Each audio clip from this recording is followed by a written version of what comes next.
ಅರೆ ಕಡಿಮೆ ಹಾಕು ಆದ್ರೆ ಅಸಲಿ ಹಾಕು. MDH ಕಾಶ್ಮೀರಿ ಕೆಂಪು ಮೆಣಸಿನ ಪೌಡರ್. MDH.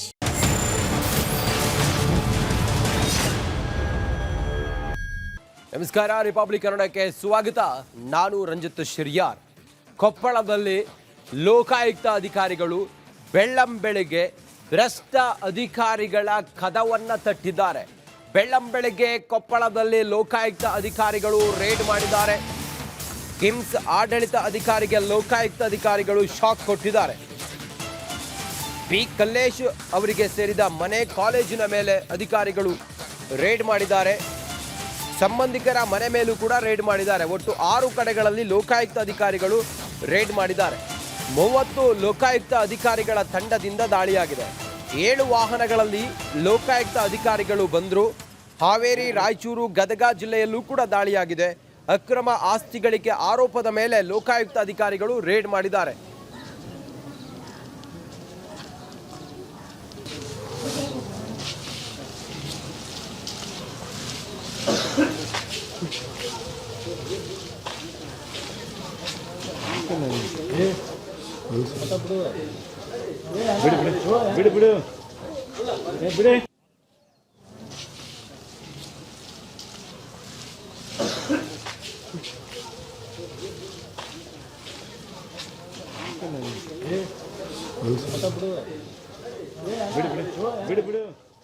ಬೆಳ್ಳಂಬೆಳಗ್ಗೆ ಲೋಕಾಯುಕ್ತ ಅಧಿಕಾರಿಗಳು ಕೊಪ್ಪಳದಲ್ಲಿ ಕಿಮ್ಸ್ ಆಡಳಿತ ಅಧಿಕಾರಿಗೆ ಶಾಕ್ ಕೊಟ್ಟಿದ್ದಾರೆ. ಬಿ ಕಲ್ಲೇಶ್ ಅವರಿಗೆ ಸೇರಿದ ಮನೆ, ಹಾಗೆ ಅವರ ಕಚೇರಿ ಹಾಗೂ ಅವರ ಸಂಬಂಧಿಕರ ಮನೆಯ ಮೇಲೂ ಕೂಡ ರೇಡ್ ಮಾಡಿದ್ದಾರೆ. ಒಟ್ಟು 6 ಕಡೆಗಳಲ್ಲಿ ಲೋಕಾಯುಕ್ತ ಅಧಿಕಾರಿಗಳ ತಂಡ ಬೆಳ್ಳಂಬೆಳಗ್ಗೆ ದಾಳಿ ಮಾಡಿದೆ. 30 ಲೋಕಾಯುಕ್ತ ಅಧಿಕಾರಿಗಳ ತಂಡದಿಂದ ರೇಡ್ ಆಗಿದೆ. 7 ವಾಹನಗಳಲ್ಲಿ ಬಂದಿರುವ ಲೋಕಾಯುಕ್ತ ಅಧಿಕಾರಿಗಳು ದಿಢೀರ್ ಅಂತ ಹೇಳಿ ಭ್ರಷ್ಟ ಅಧಿಕಾರಿಯ ಮನೆಯ ಕದವನ್ನು ತಟ್ಟಿದ್ದಾರೆ. ಹಾವೇರಿಯಲ್ಲೂ ರೇಡ್ ಆಗಿದೆ. ರಾಯಚೂರು, ಗದಗ ಜಿಲ್ಲೆಯಲ್ಲೂ ಕೂಡ ಅಕ್ರಮ ಆಸ್ತಿ ಗಳಿಕೆ ಆರೋಪದ ಮೇಲೆ ಲೋಕಾಯುಕ್ತ ಅಧಿಕಾರಿಗಳು ದಾಳಿ ಮಾಡಿ ದಾಖಲೆಗಳನ್ನು ಪರಿಶೀಲಿಸುತ್ತಿದ್ದಾರೆ.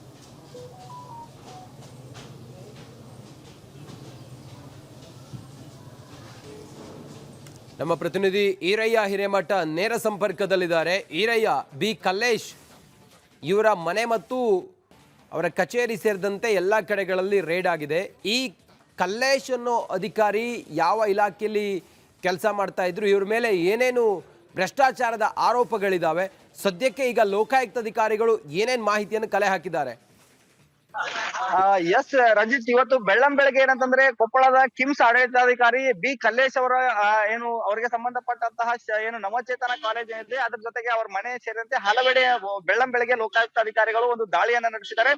ಏನಂತಂದ್ರೆ ಸದ್ಯ ನಾನು ಈ ಒಂದು ನವಚೇತನ ಕಾಲೇಜ್ ಏನಿದೆ ಇದರಲ್ಲಿಂದ ವಿಜುವಲ್ಸ್ ತೋರಿಸ್ತಾ ಎಕ್ಸ್ಪ್ಲೇನ್ ಮಾಡ್ತೀನಿ. ಏನು ಈ ಒಂದು ಕಿಮ್ಸ್ ನ ಆಡಳಿತಾಧಿಕಾರಿಯಾದಂತಹ ಬಿ ಕಲ್ಲೇಶ್ ಅವರು ಏನಿದ್ದಾರೆ ಅವರು ಈ ಹಿಂದೆ ಕೂಡ ಸಮಾಜ ಕಲ್ಯಾಣ ಇಲಾಖೆಯಲ್ಲಿ ಕೂಡ ಇದ್ರು.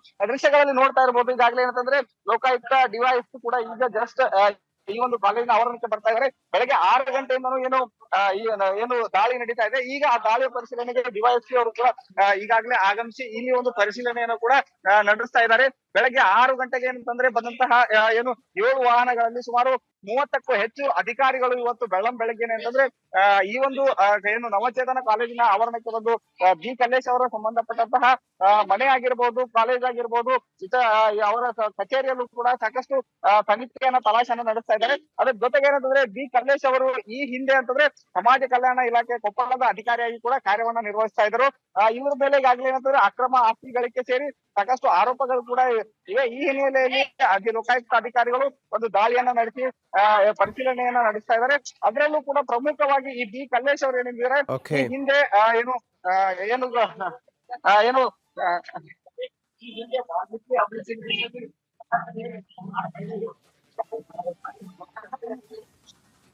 ಓಕೆ, ಥ್ಯಾಂಕ್ ಯು ನಿಮ್ಮೆಲ್ಲ ಮಾಹಿತಿಗಾಗಿ.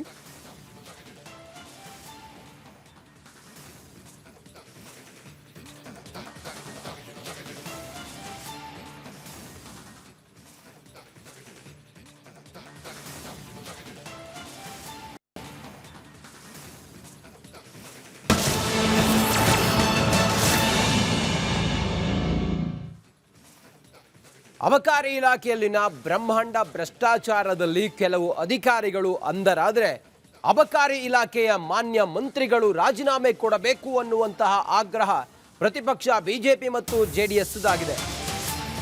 ಅಬಕಾರಿ ಇಲಾಖೆಯಲ್ಲಿ ಬ್ರಹ್ಮಾಂಡ ಭ್ರಷ್ಟಾಚಾರದ ವಿಚಾರದ ಸುದ್ದಿ ಇದು. ಅಬಕಾರಿ ಇಲಾಖೆಯ ಮಾನ್ಯ ಸಚಿವರ ರಾಜೀನಾಮೆಗೆ ಈಗ ಪಟ್ಟು ಹಿಡಿದಿದ ಬಿಜೆಪಿ ನಾಯಕರು ಇವತ್ತು ಮೇಲ್ಮನೆಯಲ್ಲಿ ಅಬಕಾರಿ ಇಲಾಖೆಯ ಬಗ್ಗೆ ಪ್ರಸ್ತಾಪವನ್ನು ಮಾಡುವ ತೀರ್ಮಾನ ಮಾಡಿದ್ದಾರೆ. 2 ದಿನಗಳ ಕಲಾಪ ಬಲಿ ಪಡೆದಿದ್ದ ರಾಜ್ಯಪಾಲರ ಭಾಷಣದ ಚರ್ಚೆ ಗದ್ದಲದ ನಡುವೆ ವಿಪಕ್ಷಗಳಿಗೆ ಅಬಕಾರಿ ಇಲಾಖೆಯ ಭ್ರಷ್ಟಾಚಾರದ ವಿಚಾರ ಮಾತಾಡಲಿಕ್ಕಾಗಿಲ್ಲ. RB ತಿಮ್ಮಾಪುರ್ ಅವರ ರಾಜೀನಾಮೆಗೆ ಪಟ್ಟು ಹಿಡಿದಿದೆ ಬಿಜೆಪಿ.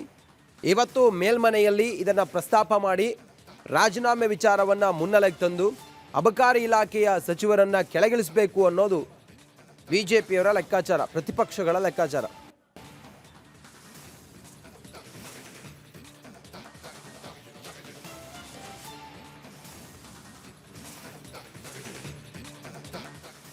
ಅಬಕಾರಿ ಇಲಾಖೆಯ ಬ್ರಹ್ಮಾಂಡ ಭ್ರಷ್ಟಾಚಾರದಲ್ಲಿ ಅಬಕಾರಿ ಇಲಾಖೆಯ ಸಚಿವರು ಕೂಡ ಭಾಗಿಯಾಗಿದ್ದಾರೆ. ಅವರು ರಾಜೀನಾಮೆ ಕೊಡಬೇಕು ಅನ್ನುವಂಥ ಆಗ್ರಹವನ್ನ ಬಿಜೆಪಿ ಮಾಡ್ತಲೇ ಇದೆ. ಇವತ್ತು ಸದನದಲ್ಲಿ RB ತಿಮ್ಮಾಪುರ್ ಅವರ ರಾಜೀನಾಮೆಗೆ ಪಟ್ಟು ಹಿಡಿಯುವ ಸಾಧ್ಯತೆ ಇದೆ. ಇವತ್ತು ಸದನದ ಒಳಗಡೆ ರಾಜೀನಾಮೆ ವಿಚಾರ ಪ್ರತಿಧ್ವನಿಸಲಿದೆ ಅಬಕಾರಿ ಇಲಾಖೆಯ ಸಚಿವರದ್ದು. ಈ ಕುರಿತು ಒಂದು ವರದಿ ಇಲ್ಲಿದೆ ನೋಡಿ.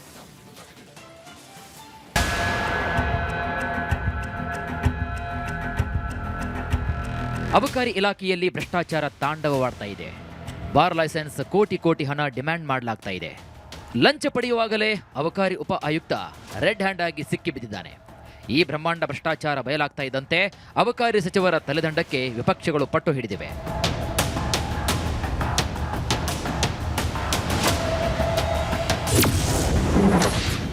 ಸದನದಲ್ಲಿ ಪ್ರತಿಧ್ವನಿಸಲಿದೆ ಅಬಕಾರಿ ಲಂಚಾವತಾರ.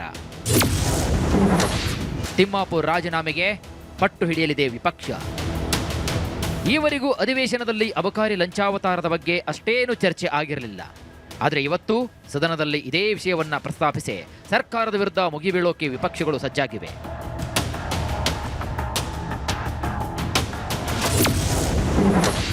ತಿಮ್ಮಾಪುರ ರಾಜೀನಾಮೆಗೆ ಪಟ್ಟು ರಾಜ್ಯಪಾಲರ ಭಾಷಣ ಮೇಲಿನ ಚರ್ಚೆ 2 ದಿನಗಳ ಕಲಾಪವನ್ನ ಬಲಿ ಪಡೆದುಕೊಂಡಿದೆ. ಈ ಗಲಾಟೆ ಗದ್ದಲದ ನಡುವೆ ವಿಪಕ್ಷಗಳಿಗೆ BK ಹರಿಪ್ರಸಾದ್ ಮತ್ತೊಂದು ಅಸ್ತ್ರವನ್ನು ಕೊಟ್ಟಿದ್ದಾರೆ. ರಾಜ್ಯಪಾಲರಿಗೆ ಕೈ ತೋರಿಸಿ ಮಾತನಾಡದೆ ಏನು ಕಾಲ್ ತೋರಿಸಿ ಮಾತನಾಡಬೇಕಾಗುತ್ತಾ ಹೀಗಂತ ಹೇಳೋ ಮೂಲಕ ವಿವಾದವನ್ನ ಮೈ ಮೇಲೆ ಎಳೆದುಕೊಂಡಿದ್ದಾರೆ. ಈಗಾಗಲೇ BK ಹರಿಪ್ರಸಾದ್ ತಮ್ಮ ಹೇಳಿಕೆಗೆ ವಿಷಾದವನ್ನು ವ್ಯಕ್ತಪಡಿಸಿದ್ದಾರೆ. ಇಷ್ಟಾದರೂ ಹರಿಪ್ರಸಾದ್ ಅಮಾನತಿಗೆ ಬಿಜೆಪಿ ಸದಸ್ಯರು ಬಿಗಿಪಟ್ಟು ಹಿಡಿದಿದ್ದಾರೆ. ಇದೀಗ ಇವತ್ತು BK ಹರಿಪ್ರಸಾದ್ ಜೊತೆ ಸಚಿವ RB ತಿಮ್ಮಾಪುರ್ ರಾಜೀನಾಮೆಗೆ ಪಟ್ಟು ಹಿಡಿಯೋಕೆ ವಿಪಕ್ಷಗಳು ಪಟ್ಟು ಹಿಡಿಯಲಿವೆ. ಇಂದು ಮೇಲ್ಮನೆಯಲ್ಲಿ RB ತಿಮ್ಮಾಪುರ್ ರಾಜೀನಾಮೆಗೆ ಆಗ್ರಹಿಸಲಿವೆ. ಒಟ್ನಲ್ಲಿ ಇವತ್ತು ಅಬಕಾರಿ ಲಂಚಾವತಾರ ಪ್ರಸ್ತಾಪದಿಂದ ಮೇಲ್ಮನೆ ಮತ್ತೆ ರಣಾಂಗಣವಾದರೂ ಕೂಡ ಆಶ್ಚರ್ಯವೇನಿಲ್ಲ. Bureau report, Republic Kannada.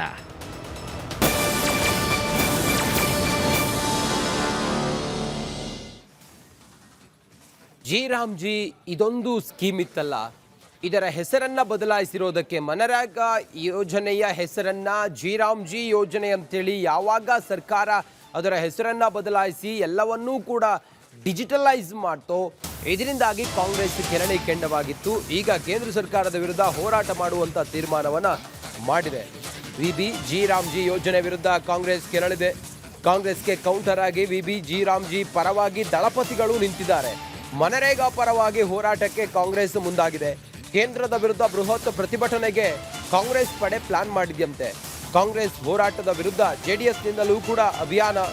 ಮುಂದಿನ ವಾರದಿಂದ ಹಳ್ಳಿಗಳಲ್ಲಿ ಕೇಂದ್ರದ ಪರವಾಗಿ ಅಭಿಯಾನವನ್ನು ಮಾಡುವ ತೀರ್ಮಾನವನ್ನು ದಳಪತಿಗಳು ಮಾಡಿದ್ದಾರೆ.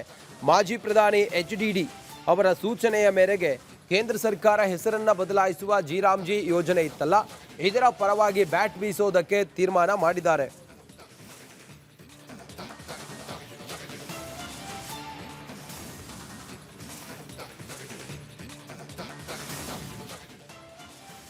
ಕೇಂದ್ರ ಸರ್ಕಾರ ಮನರೇಗಾ ಯೋಜನೆಯ ಹೆಸರನ್ನ ಬದಲಾಯಿಸಿ ಜಿ ಅಂಥೇಳಿ ಅದನ್ನು ಮರುನಾಮಕರಣ ಮಾಡಿ ಎಲ್ಲವನ್ನು ಕೂಡ ಡಿಜಿಟಲೀಕರಣ ಮಾಡಿದೆ. ಇದರ ವಿರುದ್ಧ ಕಾಂಗ್ರೆಸ್ ಸಮರವನ್ನು ಸಾರಿದೆ. ಹೀಗಾಗಿ ಮನರೇಗಾ ಯೋಜನೆ ವಿಚಾರವಾಗಿ ಜಾಹೀರಾತನ್ನು ಕೊಟ್ಟಿರೋದು ಈಗ ಚರ್ಚೆಗೆ ಕಾರಣವಾಗಿದೆ. ಈ ಕುರಿತು ಒಂದು ಡಿಟೇಲ್ ವರದಿ ಇಲ್ಲಿದೆ ನೋಡಿ.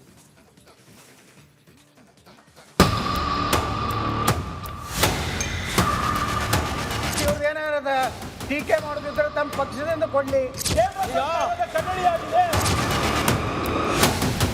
ಅಕ್ಷಮ್ಯ ಅಪರಾಧ. ಒಂದ್ ಕಡೆ ಗಾಂಧೀಜಿಗೆ ಅವಮಾನ ಮಾಡಿದ್ದೀರಾ. ಮನ್ರೇಗಾ ಹೆಸರು ಬದಲಾವಣೆ ಕಿಚ್ಚು ಧಗಧಗಿಸ್ತಾ ಇದೆ. ಗಾಂಧೀಜಿ ಹೆಸರು ತೆಗೆದುಹಾಕಿ ರಾಮನ್ ಹೆಸರಿಟ್ಟಿದ್ದೇಕೆ ಕಾಂಗ್ರೆಸ್ ಕೆಂಡ ಕಾರ್ತಾ ಇದೆ. ಇದೇ ವಾರ ಬೆಂಗಳೂರಲ್ಲಿ ಬೃಹತ್ ಸಮಾವೇಶ ನಡೆಸಿ ಕಾಂಗ್ರೆಸ್ ಪಡೆ ಆಕ್ರೋಶವನ್ನು ಹೊರಹಾಕಿದೆ. ಇನ್ನು ಒಂದು ಹೆಜ್ಜೆ ಮುಂದೆ ಹೋದ ಸಿದ್ದರಾಮಯ್ಯ ಸರ್ಕಾರ ವಿಬಿಜಿ ರಾಮ್ಜಿ ಜಾಹೀರಾತು ನೀಡಿ ವಿವಾದದಲ್ಲಿ ಸಿಲುಕಿದೆ.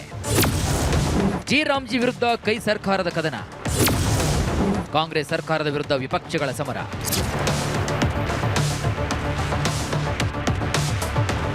ಸಿದ್ದರಾಮಯ್ಯ ಸರ್ಕಾರ ಮನ್ರೇಗಾ ಕುರಿತು ಜಾಹೀರಾತು ನೀಡಿದೆ. ಜಾಹೀರಾತಿನಲ್ಲಿ ಮಹಾತ್ಮ ಗಾಂಧಿ ಫೋಟೋ ಹಾಕಿದೆ. ಅಷ್ಟೇ ಅಲ್ಲ, ಸಂಗಪ್ಪ ಅನ್ನೋ ಪದವನ್ನು ಬಳಸಿದೆ. ಅದನ್ನ ಕಂಡು ವಿಪಕ್ಷಗಳು ಕೆರಳಿ ಕೆಂಡವಾಗಿವೆ. ಥೇಟು ಸರ್ಕಾರ ನೀಡಿದ ಜಾಹೀರಾತು ಸ್ಟೈಲ್ನಲ್ಲೇ ಎಕ್ಸ್ನಲ್ಲಿ ಪೋಸ್ಟ್ ಮಾಡಿದೆ. ಮಹಾತ್ಮ ಗಾಂಧೀಜಿ ಮತ್ತು ಡಾಕ್ಟರ್ BR ಅಂಬೇಡ್ಕರ್ ಅವರ ಸಿದ್ಧಾಂತಗಳನ್ನ ಗಾಳಿಗೆ ತೂರಿ ಆಶಯಗಳಿಗೆ ಸಮಾಧಿ ಕಟ್ಟಿ ಅದರ ಮೇಲೆ ಕಾಂಗ್ರೆಸ್ ಸರ್ಕಾರ ಅಧಿಕಾರದಿಂದ ಮೆರಿತಾ ಇದೆ ಅಂತ ತಿರುಗೇಟು ಕೊಟ್ಟಿದೆ.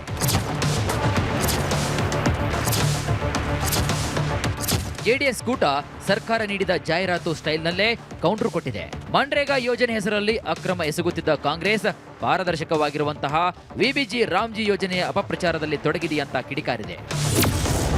ಕಾಂಗ್ರೆಸ್ ಪಕ್ಷದಿಂದ ಜಾಹೀರಾತು ಕೊಡಿ. ಟೀಕೆ ಮಾಡೋದಿದ್ರೆ ತಮ್ಮ ಪಕ್ಷದಿಂದ ಕೊಡ್ಲಿ. ಬಿಟ್ಟು ಇವತ್ತೇನು ಸರ್ಕಾರದಿಂದ ಇವತ್ತೇನು ಅಡ್ವರ್ಟೈಸ್ಮೆಂಟ್ ಕೊಟ್ಟಿದ್ರೆ ಗ್ರಾಮೀಣಾಭಿವೃದ್ಧಿಯಿಂದ ಆ ಹಣ ಪಾರ್ಟಿಯವರು ಕೊಟ್ಟು ಅದನ್ನ ವಾಪಸ್ ಕೇಂದ್ರ ಏನು ರಾಜ್ಯ ಸರ್ಕಾರ ಪಕ್ಕಕ್ಕೆ ತುಂಬ್ಕೋಬೇಕು.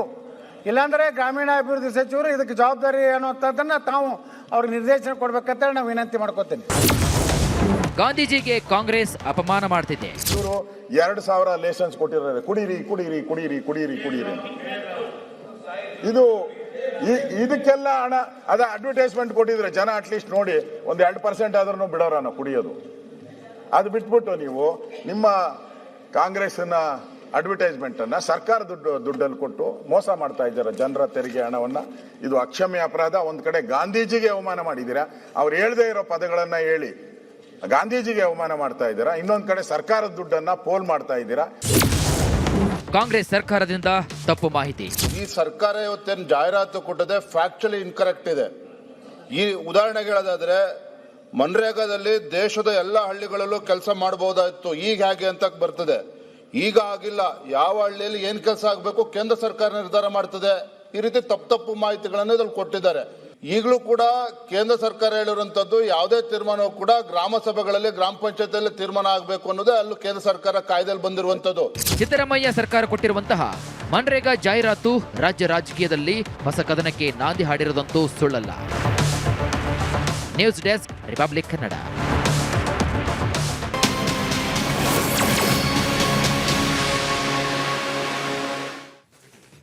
ರಾಜ್ಯ ಸರ್ಕಾರದ ವಿರುದ್ಧ ಕಮಿಷನ್ ಬಾಂಬ್ ಸ್ಫೋಟವಾಗಿದೆ.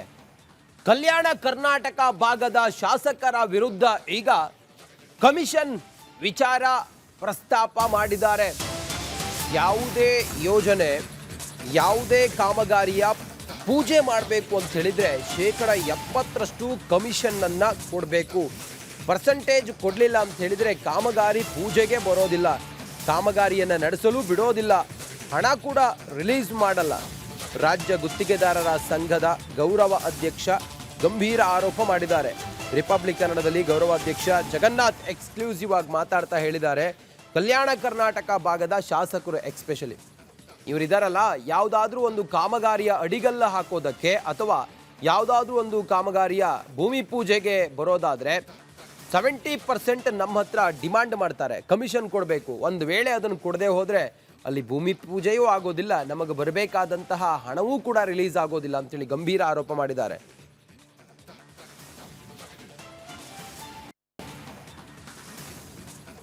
ಗುತ್ತಿಗೆದಾರರಿಗೆ ಇದುವರೆಗೂ ಸರ್ಕಾರದಿಂದ ಹಣ ಬಿಡುಗಡೆ ಆಗಿಲ್ಲ ಎಂಬ ಆರೋಪ ಸಹ ಕೇಳಿಬಂದಿದೆ. ಹೀಗಾಗಿ ಸರ್ಕಾರದ ಒಂದು ಕಡೆ ಅಸಮಾಧಾನ, ಆಕ್ರೋಶ, ಮತ್ತೊಂದು ಕಡೆ ಹಣ ಬಿಡುಗಡೆ ಮಾಡೋ ವೇಳೆ ಪರ್ಸೆಂಟೇಜ್ ಕೇಳ್ತಿದ್ದಾರೆ ಎಂಬುದು ಗಂಭೀರ ಆರೋಪ ಗುತ್ತಿಗೆದಾರರ ಸಂಘದವರು ಮಾಡ್ತಿದ್ದಾರೆ. ನಮ್ಮ ಜೊತೆಗೆ ರಾಜ್ಯ ಗುತ್ತಿಗೆದಾರ ಸಂಘದ ಗೌರವಾಧ್ಯಕ್ಷ ಜಗನ್ನಾಥ್ ಇದ್ರವ್ರು ಮಾತಾಡಿಸ್ತೀನಿ. ಸರ್, ಕಲ್ಯಾಣ ಕರ್ನಾಟಕದಲ್ಲಿ ಎಲ್ಲ ಸಚಿವರು ಶಾಸಕರು ಪರ್ಸೆಂಟೇಜ್ ಕೇಳ್ತಿದ್ದಾರೆ, ಎಷ್ಟು ಪರ್ಸೆಂಟೇಜ್ ಕೇಳ್ತಿದ್ದಾರೆ?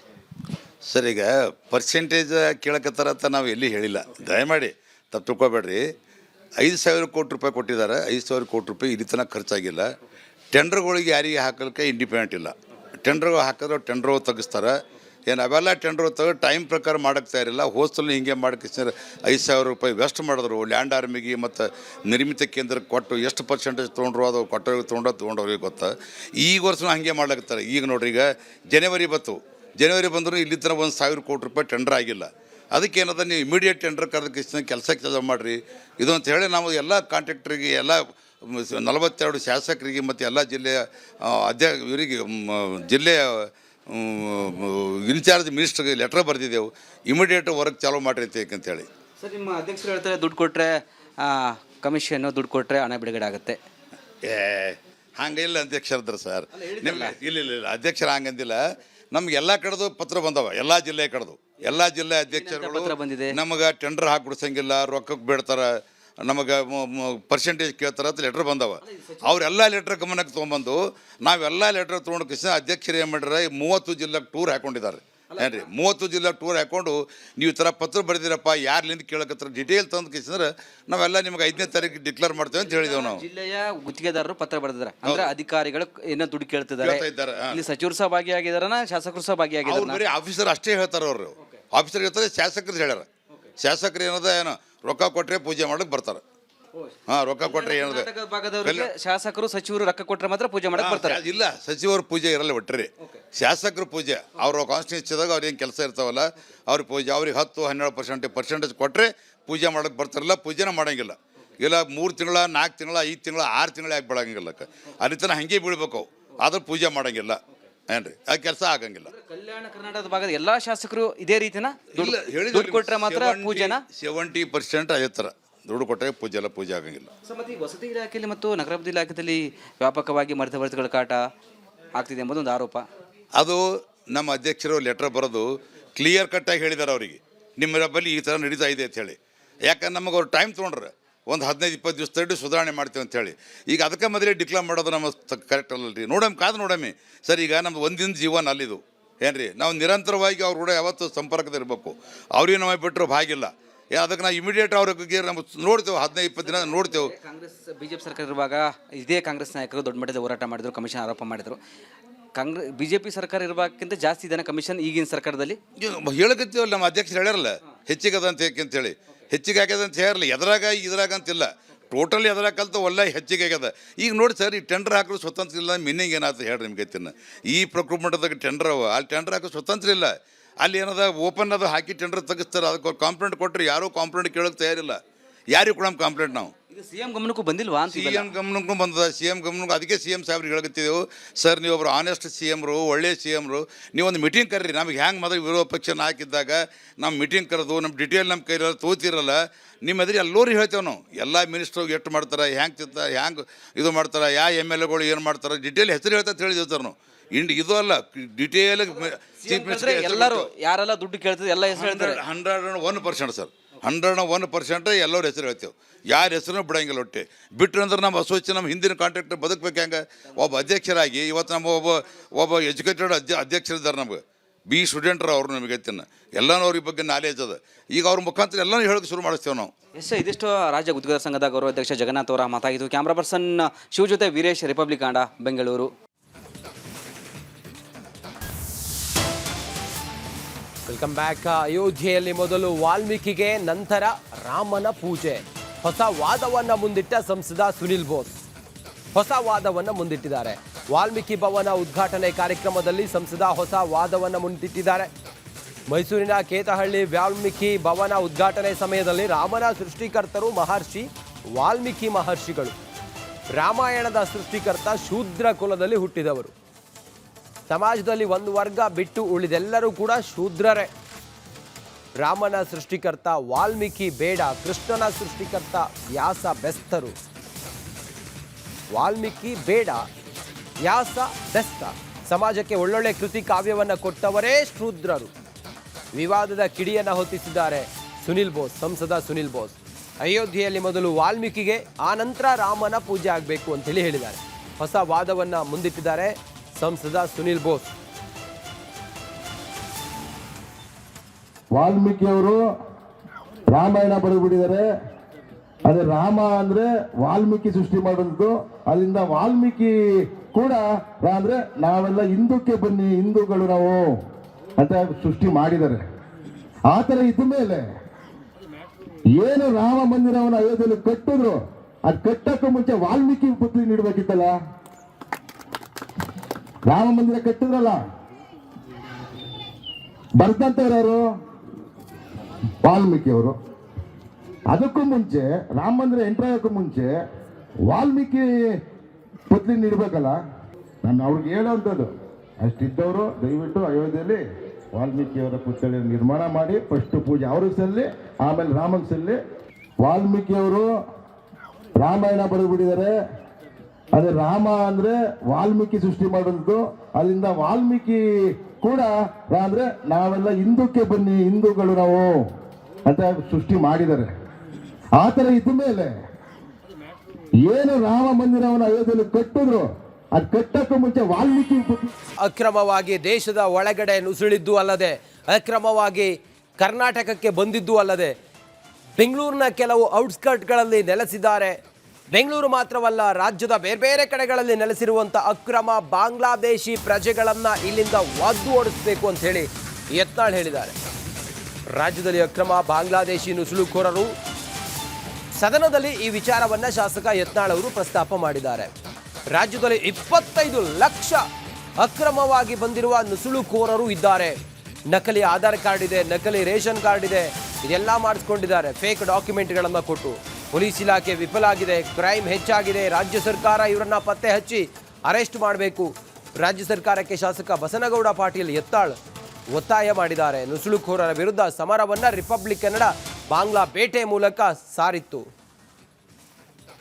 ಮತ್ತು ಇವತ್ತು ಸುಮಾರು 10 ಜಿಲ್ಲೆಯಲ್ಲಿ ಅವರು ಸುಮಾರು 370 ಜನ ಅಕ್ರಮವಾಗಿ ಬಾಂಗ್ಲಾದೇಶಿಯವರು ನಮ್ಮ ದೇಶದಲ್ಲಿದ್ದಾರೆ ಅನ್ನೋಂಥ ಮಾಹಿತಿಯನ್ನು ಸರ್ಕಾರ ಕೊಟ್ಟಿದೆ. ಆದರೆ ಭಾಳ ಆಘಾತಕಾರಿ ಮತ್ತು ಭಾಳ ಭಯಾನಕ ಪರಿಸ್ಥಿತಿ ಬೆಂಗಳೂರು ಮಹಾನಗರದಲ್ಲಿ ಸುಮಾರು ಒಂದು ಅಂದಾಜಿನ ಪ್ರಕಾರ ಸುಮಾರು 25 ಲಕ್ಷಕ್ಕಿಂತ ಹೆಚ್ಚು ಅಕ್ರಮ ಬಾಂಗ್ಲಾದೇಶರು, ರೋಹಿಂಗ್ಯಾಗಳು ಇಲ್ಲಿ ಮತ್ತು ಅನೇಕ ಜಿಲ್ಲೆಗಳಲ್ಲಿ, ಅದರಲ್ಲಿ ವಿಶೇಷವಾಗಿ ಕಾಫಿ ತೋಟಗಳಲ್ಲಿ, ಮಾಲ್ಗಳಲ್ಲಿ, ಶಾಪಿಂಗ್ ಮಾಲ್ನಲ್ಲಿ, ಸೆಕ್ಯೂರಿಟಿಯಲ್ಲಿ ಮತ್ತು ಇನ್ನಿತರ ಅನೇಕ ಕಡೆ ಇವತ್ತು ಬಾಂಗ್ಲಾದೇಶಿಯರು ITBTಯಲ್ಲಿ ಈ ರೀತಿ ಅನೇಕ ಕಡೆ ನಕಲಿ ಆಧಾರ್ ಕಾರ್ಡ್ಗಳನ್ನು, ನಕಲಿ ರೇಷನ್ ಕಾರ್ಡ್ಗಳನ್ನು ಮಾಡಿ ಇವತ್ತು ರಾಜ್ಯದಲ್ಲಿ ಈ ಒಂದು ದೊಡ್ಡ ಜಾಲ ಇವತ್ತು ನಮ್ಮ ರಾಜ್ಯದಲ್ಲಿ ಒಂದು ಭಯಾನಕ ಪರಿಸ್ಥಿತಿ ನಿರ್ಮಾಣ ಆಗಿದೆ. ಇದೇ ರೀತಿ ನಾವು ಸರ್ಕಾರ ಭಾಳ ಕಡಿಮೆ ಸಂಖ್ಯೆಯಲ್ಲಿ ಇವತ್ತು ಕಂಡಿರುತ್ತೆ. ಅಂದರೆ ಕರ್ನಾಟಕದ ಇಂಟೆಲಿಜೆನ್ಸ್ ಏನಿದೆ, ಪೊಲೀಸ್ ಇಂಟೆಲಿಜೆನ್ಸ್ ಸಂಪೂರ್ಣ ಫೇಲ್ಯೂರ್ ಆಗಿದೆ ಇವತ್ತು. ಅಕ್ರಮ ವಲಸಿಗರನ್ನ ಪತ್ತೆ ಮಾಡುವ ಕೆಲಸ ನಡೀತಾ ಇದೆ. ರಿಪಬ್ಲಿಕ್ ಕನ್ನಡ ವರದಿ ಬಳಿಕ ಸರ್ಕಾರ ಎಚ್ಚೆತ್ತುಕೊಂಡಿದೆ. ಬಾಂಗ್ಲಾದವರು 5-6 ರಾಜ್ಯಗಳಿಂದ ನುಸುಳುತ್ತಿದ್ದಾರೆ. ಅಂಥ ರಾಜ್ಯಗಳಲ್ಲಿ ಕೇಂದ್ರ ಸರ್ಕಾರ ತಡೆಯಬೇಕು. ಬೆಂಗಳೂರಿನಲ್ಲಿ ಸಚಿವ ರಾಮಲಿಂಗಾರೆಡ್ಡಿ ಹೇಳಿಕೆಯನ್ನು ಕೊಟ್ಟಿದ್ದಾರೆ. 5-6 ರಾಜ್ಯಗಳಿಂದ ನುಸುಳ್ತಾ ಇದ್ದಾರೆ. ಅಂಥ ನುಸುಳುಕೋರರನ್ನು ಕೇಂದ್ರ ಸರ್ಕಾರ ತಡಿಬೇಕಾಗಿದೆ. ನಾವು ಅವರನ್ನು ಪತ್ತೆ ಹಚ್ಚುವ ಕೆಲಸವನ್ನು ಮಾಡುತ್ತಿದ್ದೇವೆ ಅಂತ ಹೇಳಿ ರಾಮಲಿಂಗಾರೆಡ್ಡಿ ಹೇಳಿದ್ದಾರೆ. 5-6 ರಾಜ್ಯಗಳಿಂದ ನಮ್ಮಲ್ಲಿಗೆ ಬರ್ತಾ ಇದ್ದಾರೆ ಅನ್ನೋದನ್ನು ಹೇಳಿದ್ದಾರೆ ರಾಮಲಿಂಗಾರೆಡ್ಡಿ. ಇದನ್ನು ಕೇಂದ್ರ ಸರ್ಕಾರ ತಡಿಬೇಕು ಅಂದಿದ್ದಾರೆ. ಈ ಬಾಂಗ್ಲಾದವರು ಎಲ್ಲಿಂದ ಬರ್ತಾರೆ ಸಭಾಧ್ಯಕ್ಷರೇ? ನಮ್ಮ ರಾಜ್ಯದ ಪಕ್ಕದಲ್ಲಂತೂ ಇಲ್ಲ. ನಮ್ಮ ರಾಜ್ಯದ ಪಕ್ಕದಲ್ಲಿರೋ ಯಾವುದೋ ತಮಿಳುನಾಡು, ಕೇರಳ, ಆಂಧ್ರ ಪ್ರದೇಶ, ಗೋವಾ 5-6 ರಾಜ್ಯಗಳಿದೆ. ಇವರೆಲ್ಲ ಎಲ್ಲಿಂದ ಬರ್ತಾರೆ? ಬಾಂಗ್ಲಾ ಎಲ್ಲಿರೋದೆಲ್ಲಿ? ಬಾಂಗ್ಲಾ ಪಕ್ಕದ ರಾಜ್ಯಗಳು ಯಾವುದಿದೆ? ಬಿಹಾರ್ ಇದೆ, ವೆಸ್ಟ್ ಬೆಂಗಾಲ್ ಇದೆ, ಇನ್ನು ಬೇರೆ ಬೇರೆ ರಾಜ್ಯಗಳಿದೆ, ಮಧ್ಯದಲ್ಲಿ ಬೇಕಾದಷ್ಟು ರಾಜ್ಯಗಳಿದೆ. ಕೇಂದ್ರ ಸರ್ಕಾರ ಅವ್ರನ್ನ ತಡೆಗಟ್ಟಬೇಕು. ಕೇಂದ್ರ ಸರ್ಕಾರ ತಡೆಗಟ್ಟಬೇಕು ಅವ್ರನ್ನ ಯಾಕೆ ಬಿಟ್ಟರು ಬಾಂಗ್ಲಾದಿಂದ ನಮ್ಮ ರಾಜ್ಯಕ್ಕೆ? ಈಗ ನಾವಂತೂ ನಮ್ಮ ಸರ್ಕಾರ ಬೇಕಾದ್ರೆ ಒಂದು ಸೆಪರೇಟ್ ಒಂದು ಸ್ಕ್ವಾಡ್ ಮಾಡಿ ಹುಡುಕಿ ಬೇಕಾದ್ರೆ ಅಲ್ಲಿರೋನ್ನೆಲ್ಲ ಆಚೆ ಕಳಿಸುವಂತ ಕೆಲಸ ಮಾಡ್ತೀವಿ ಸಭಾಧ್ಯಕ್ಷ. ಓಕೆ. ಈ ಬಾಂಗ್ಲಾ ಪ್ರಕಾಶ್ ರಾಜ್ ಆಗಾಗ ಅವ್ರು ಆಡುವಂಥ ಮಾತು, ನಟ ಪ್ರಕಾಶ್ ರಾಜ್ ಆಡುವಂಥ ಮಾತು ವಿವಾದವನ್ನು ಸೃಷ್ಟಿ ಮಾಡುತ್ತೆ. ಈಗಲೂ ಕೂಡ ಅಷ್ಟೇ, ಇಂಟರ್ನ್ಯಾಷನಲ್ ಫಿಲಂ ಫೆಸ್ಟಿವಲ್ನಲ್ಲಿ ನಟ ಪ್ರಕಾಶ್ ರಾಜ್ ಅವರು ಆಡಿರೋ ಮಾತು ಈಗ ವಿವಾದಕ್ಕೆ ಕಾರಣವಾಗಿದೆ. ಫಿಲ್ಮ್ ಫೆಸ್ಟಿವಲ್ನಲ್ಲಿ ಪ್ಯಾಲೆಸ್ತೈನ್ ಸಿನಿಮಾಗೆ ಅವಕಾಶ ನೀಡಬೇಕು ಅಂತ ಹೇಳಿ ನಟ ಪ್ರಕಾಶ್ ರಾಜ್ ಹೇಳ್ತಾರೆ. ಕೇಂದ್ರ ಪ್ಯಾಲೆಸ್ತೈನಿ ಸಿನಿಮಾ ಪ್ರದರ್ಶನಕ್ಕೆ ಅವಕಾಶವನ್ನು ನೀಡ್ತಿಲ್ಲ. ಬೆಂಗಳೂರು ಫಿಲಂ ಫೆಸ್ಟಿವಲ್ನಲ್ಲಿ ನಟ ಪ್ರಕಾಶ್ ರಾಜ್ ಹೇಳಿದ್ದಾರೆ. ಚಲನಚಿತ್ರೋತ್ಸವದಲ್ಲಿ ರಾಜಕೀಯ ಪ್ರವೇಶ ಮಾಡಿದೆ. ಇದರ ಬಗ್ಗೆ ಸಿಎಂ ಸಿದ್ದರಾಮಯ್ಯ ನಿಲುವನ್ನ ತೆಗೆದುಕೊಳ್ಬೇಕು. ಕರ್ನಾಟಕ ರಾಜ್ಯ ಇದರ ವಿರುದ್ಧ ಧ್ವನಿ ಎತ್ತಬೇಕು. ಸಿಎಂ ಸಿದ್ದರಾಮಯ್ಯಗೆ ಪ್ರಕಾಶ್ ರಾಜ್ ಆಗ್ರಹಿಸಿದ್ದಾರೆ. ಇದೇ ವೇಳೆ ಪ್ಯಾಲೆಸ್ತೇನ್ ಪದ್ಯ ಓದಿದ್ದಾರೆ ಪ್ರಕಾಶ್ ರಾಜ್.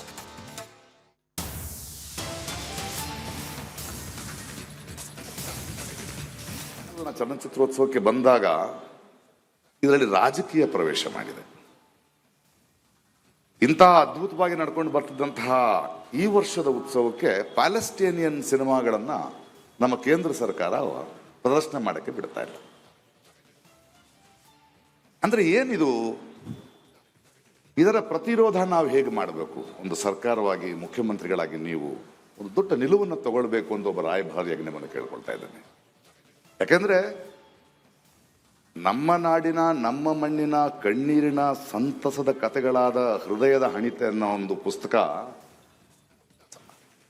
ಬೇರೆ ಭಾಷೆಗೆ ತರ್ಜುಮೆಯಾಗಿ ಬೂಕರ್ ಪ್ರಶಸ್ತಿ ಬಂದರೆ ಸಂಭ್ರಮಿಸುವ ನಾವು ನಮ್ಮ ನೆಲಕ್ಕೆ ಇನ್ನೊಬ್ಬರ ಕಥೆಗಳನ್ನು ತರುವುದಕ್ಕೆ ಆಗೋದಿಲ್ಲ ಅನ್ನೋ ನಿರ್ಬಂಧವನ್ನು ನಾವು ಹೇಗೆ ಒಪ್ಕೊಳ್ಳಿಕ್ಕೆ ಸಾಧ್ಯ?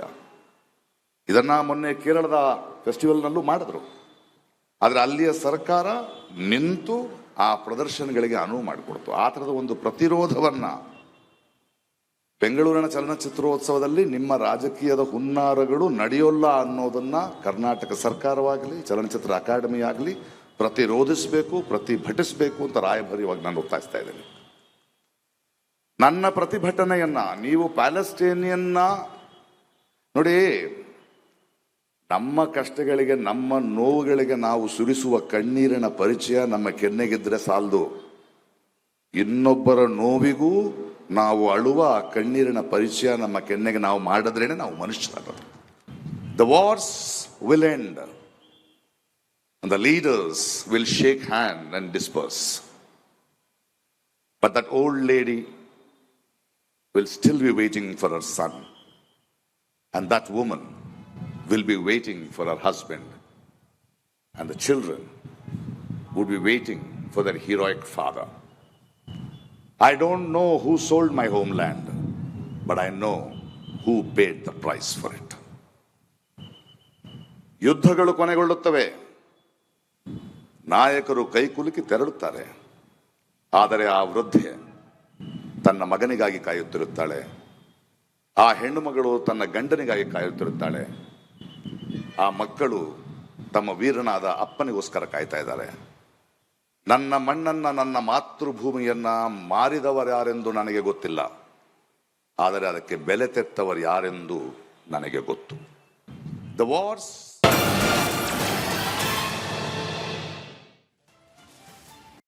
ಅದು ಪುರಾಣ ಪ್ರಸಿದ್ಧವಾದಂಥ ಪಾವಿತ್ರ್ಯವಾದಂಥ ನದಿ. ದಕ್ಷಿಣ ಭಾರತದಲ್ಲಿ ಆ ನದಿ ಹರಿಯುತ್ತೆ. ಉತ್ತರ ಕರ್ನಾಟಕ ಭಾಗದ ಜನರ ಜೀವನಾಡಿಯಾಗಿರುವಂಥ ಆ ಪಾವಿತ್ರ್ಯ ನದಿಯ ಒಡಲಿಗೆ ಇವತ್ತು ವಿಷಪ್ರಾಶನವಾಗುತ್ತಿದೆ. ಆ ಭಾಗದ ಜನ ಹೈರಾಣಾಗಿ ಹೋಗಿದ್ದಾರೆ. ನದಿಯ ಒಡಲು ಕಲುಷಿತ ಆಗಿದ್ದು ಅವರೆಲ್ಲರನ್ನೂ ಕೂಡ ಬಾಧಿಸ್ತಾ ಇದೆ. ಈ ಕುರಿತು ಒಂದು ವರದಿ ಇಲ್ಲಿದೆ ನೋಡಿ.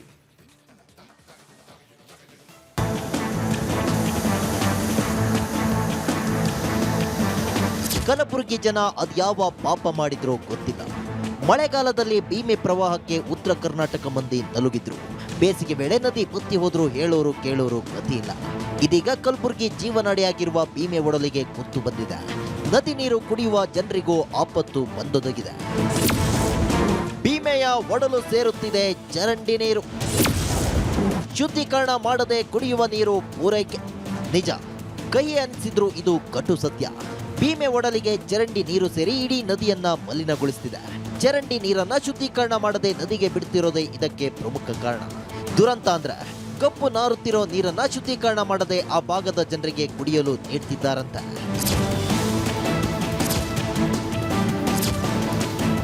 ಕಲಬುರಗಿ ಹೊರವಲಯದ ನಂದಿಕೂರು ಗ್ರಾಮದಲ್ಲಿನ ಎಸ್ಟಿಪಿ ಪ್ಲಾಂಟ್ನಲ್ಲಿ ನೀರನ್ನು ಶುದ್ಧಿಗೊಳಿಸದೆ ನದಿಗೆ ಹಾರಿಸುತ್ತಿದ್ದಾರಂತೆ.